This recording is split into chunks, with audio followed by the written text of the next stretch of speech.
Hey guys, in today's episode, we're going to debunk some of the common myths that are out there about trading. I'm also going to talk about how to create a mindset that will really make you view trading in a completely different way, for the better.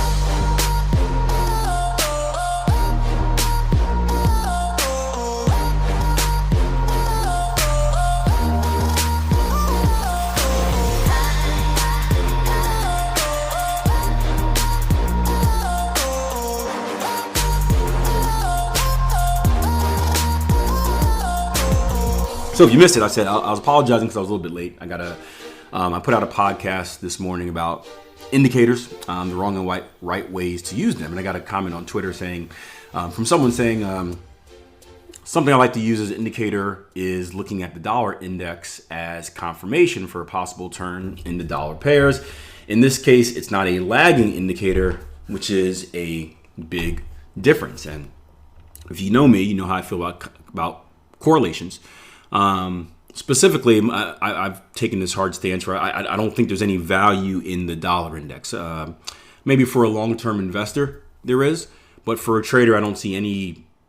Until I'm open-minded, and I did tell this trader, no disrespect to your opinion, I understand that trading is unique. There are a million different ways you can be profitable. Roberto and Bobby could be trading something completely different than what I agree with or think is right. And if they can be consistently profitable with it, then, who cares? It works. So I said that and want to be polite in my answer.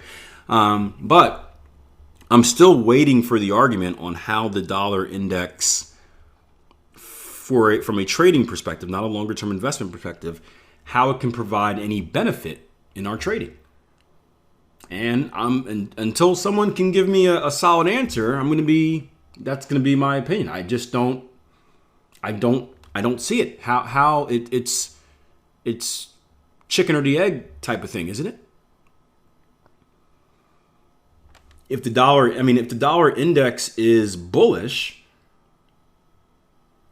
then all that essentially means is that the dollar pairs are already bullish, or the US dollar is already bullish, and therefore is probably bullish on most of the dollar crosses, in order to cause the dollar index to be bullish. And really, the dollar index is, I always forget this number, it was 60% or 40% is made up of the euro. So if the euro dollar is bullish, there's a highly weighted chance that the dollar index is going to be bullish. So it doesn't necessarily have an effect on dollar Canada or dollar yen. So I don't get it.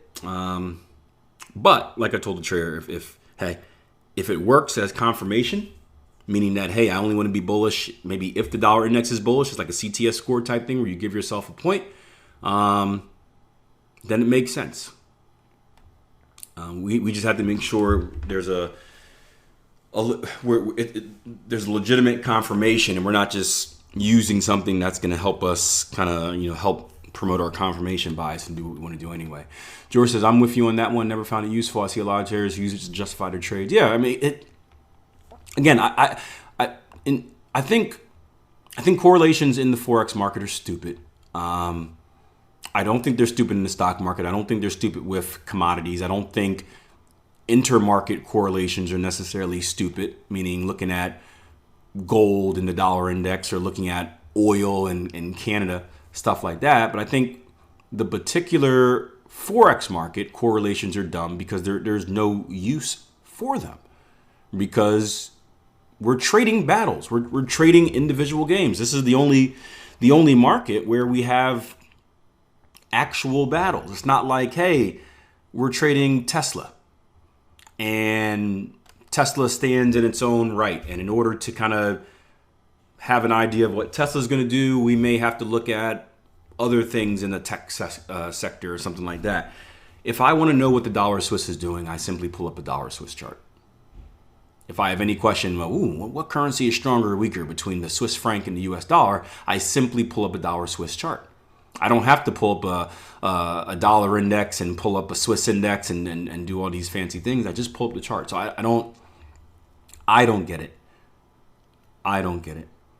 And again, specifically to the dollar index, again, if I'm looking at my euro dollar and it's strong, and my dollar yen is strong, and my dollar Swiss is strong, my dollar index is probably going to be strong as well.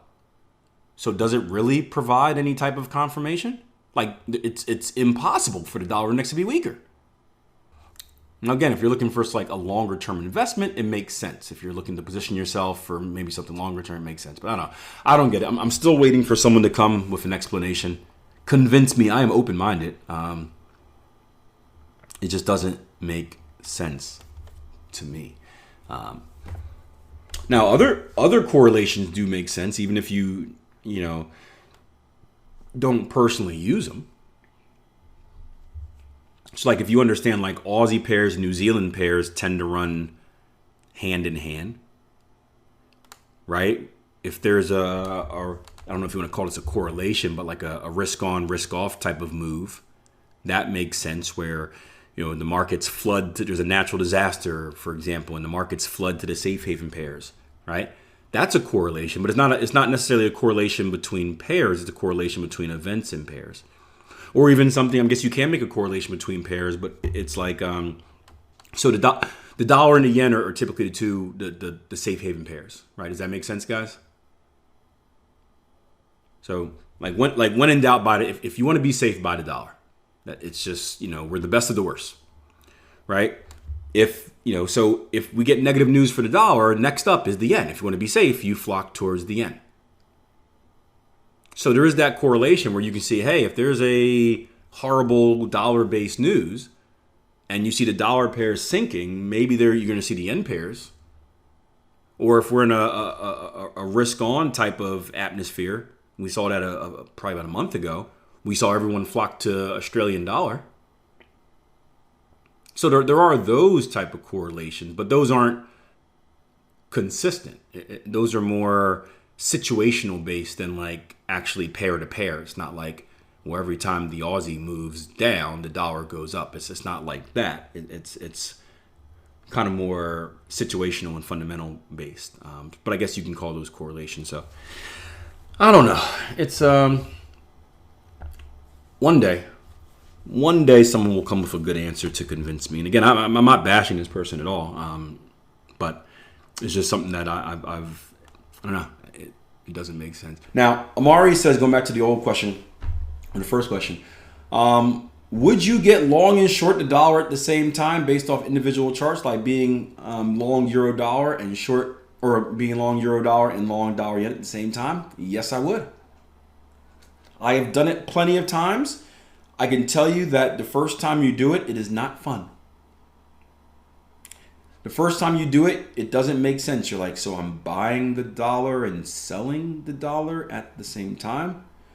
But once you understand first risk management, that, even if you say, and I've had plenty of different outcomes. So I've had outcomes where they both won. I've had outcomes where they both lost. I've had outcomes where one lost and one won. One lost and one was stopped out for break even. Like all the outcomes you can imagine, I've had. So I'm numb to it now, where it's just, it's all about following my plan right now. I can care less about what pair it is or whatever. It's like, did I follow the plan of my rules? And that's most important. But the first time it was difficult because you feel kind of like an idiot. You're like, well, this doesn't make sense at all. But if you do understand risk management, you feel more comfortable about it because essentially, and this depends on how you're doing your position sizing and depends on the trade. But let's say you're a trader that trades with a fixed risk percentage. So every trade you risk 1%, right? And most of us try to put ourselves in a position where we have a positive risk reward. Or at least a break-even risk reward, where risk reward is 1-to-1, or ideally 1.5 to 1, 2.2 to 1. So let's say that your average risk reward is 2 to 1, just to make the example pretty simple. And you have a trade going long the dollar, you have a trade going short the dollar, and you would think that, hey, well, if the dollar is going to move, one of these trades is going to win, one of these trades is going to lose. So if you win one and lose one with a 2-to-1 risk reward, is that a good thing or a bad thing? That's a good thing, right? Because your risk management, your position sizing is set up in a point where you can be a 50% trader and still be profitable. So that brings a lot of confidence to the table because now it's not like, hey, I have to win both of them. You go in with the mindset where it's like, look, I can win one and lose one, and I'm going to make money. It's the coin flip game, right? Where, and it's not the same, but it's a good example of like, hey, we're going to flip these coins, right? Theoretically, there's a 50-50 chance of it landing on heads or tails for each individual flip. If I win, I get $2. If I win, I get $2. If I lose, I give back $1. And when you're in that position, the goal should be simple. It's like, all right, let's just keep flipping this coin as much as I can. Because at some point, you should even out. There should be an equal distribution. And as long as you have the edge, meaning you're making more when you win than what you give back when you lose, you're in a position of power. So thinking like that really helped wrap my head around it, because I no longer feared the fact that one can win and one can lose. I was just excited, like, man, the odds are in my favor. This is cool. Now, again, you never know the outcome. It sucks when they both lose. It's great when they both win. So it doesn't necessarily mean one's going to win and one's going to lose. But the idea of trading is consistently putting yourself in a favorable position. But you got to also understand that different battles are different. So we go back to the example you gave, dollar yen and euro dollar. The yen, it's not just trading the dollar for strength and weakness. Obviously, that's going to be a main driver in both of them. But we can have a weak euro, we can have a strong yen, right? We have to take the other side of the equation into play as well. And that's why it comes down to following what you see on the charts. All right, the individual chart is going to tell you whether you should take a trade or not. Or not take a trade, yeah. So it just comes down to following the plan. If there's a valid opportunity, you take it. It doesn't matter what chart it's on. If it's valid, you take the trade. The only way you would make a difference, and some traders have this rule, is if you have an exposure limit, where let's say that you're only allowed to be in $3 positions at once. So once you get in 3, if there's a signal on the 4th, then you would not take it. Now, I would say you don't even put that in your portfolio just to limit that kind of situation. But that would be the only opportunity where it's like, hey, you have to not take a trade because you don't want too much exposure to a single currency pair. Something like that. And you're going to see more of that, like with I would say if you're trading like Aussie yen, Canada yen, Swiss yen, like those, New Zealand yen, those type of crosses, you're going to see more. That's going to be a better likelihood in those crosses than like your dollar pairs or your majors. Very, very good question. Does that answer it for you though, Amari? It's weird until you do it. Then you're like, I actually kind of like this. It's a numbers game, guys, right? It all comes down to it's Neo in the Matrix. I just saw they revealed the Matrix 4 kind of thing. But it's Neo in the Matrix. If you guys have seen the Matrix, when you're looking at that green screen and all those numbers and symbols are going by, it's just all numbers. And the more you get into trading, the more you start to see it that way, where it's like I am just playing the odds and probabilities. I'm playing the probabilities with proper risk management. That's all we're doing.